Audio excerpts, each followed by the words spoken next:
কালকে আমি একটা শর্টস ভিডিও এরকম আপলোড করেছিলাম, তো সেখানে বলেছিলাম যে স্টুডেন্টদের গার্জিয়ানদেরকে আমি বলেছিলাম যে তাদের পড়াশোনার প্রতি ইন্টারেস্ট বাড়ানোর জন্য আপনারা তাদের ছোটোখাটো কিছু গিফট দিতে পারেন।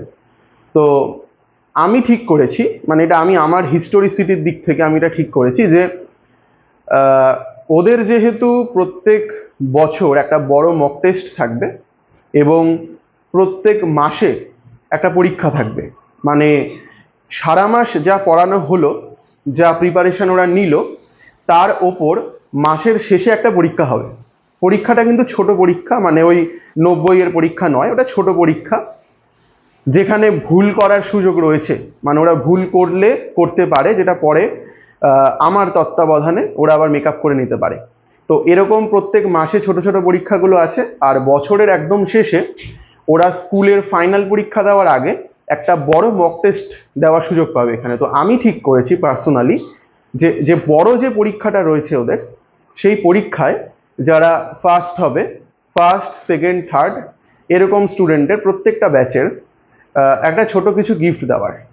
ওই একই কারণ, মানে ওদের পড়াশোনার প্রতি ইন্টারেস্ট বাড়ানোর জন্য। কি গিফট? সেটা গল্পের বই হতে পারে, কিংবা কোনো মেডেল, কোনো ট্রফি হতে পারে, সেটা যাই হোক, একটা ভালো গিফট যেটা স্টুডেন্টদের পছন্দ হবে সেই একটা গিফট দেওয়ার ফার্স্ট সেকেন্ড থার্ড যারা পরীক্ষায় হবে মক টেস্টে। এমনকি যারা ওই মাসে মাসে নেওয়া যে ছোট পরীক্ষায় যারা ফার্স্ট হতে পারবে, তাদের জন্য কিছু না কিছু একটা থাকবেই, মানে পেন হোক বা কিছু একটা হোক, থাকবেই। এটা আর কিছুই না, এটা হচ্ছে স্টুডেন্টদের পড়াশোনার প্রতি ইন্টারেস্ট বাড়ানোর জন্য, যে আমি আমার কোচিং থেকে একটা ট্রফি পাবো যদি আমি ইতিহাসে সবথেকে বেশি নাম্বার পেতে পারি সবার থেকে। তো এই কম্পিটিশনের জন্যই এই নতুন সিদ্ধান্তটা নিয়েছি। তো যাই হোক, বলে রাখি, আমাদের হিস্টোরিসিটিতে কিন্তু আগামী জানুয়ারি মাস থেকে প্রত্যেকটা ক্লাসের নতুন ব্যাচ শুরু হচ্ছে। তোমরা কিন্তু নাম এখন থেকে নথিভুক্ত করে নিতে পারো, বা আমি গার্জিয়ানদের বলছি আপনারা আপনাদের সন্তানদের নাম কিন্তু নথিভুক্ত করে নিতে পারেন। আমাদের সেন্টার আছে সোদপুরে, আর আমরা পড়িয়ে থাকি ক্লাস 5 থেকে 8 আর্টস গ্রুপ, আর ক্লাস 9 থেকে 12 হিস্ট্রি। তো এই পর্যন্তই।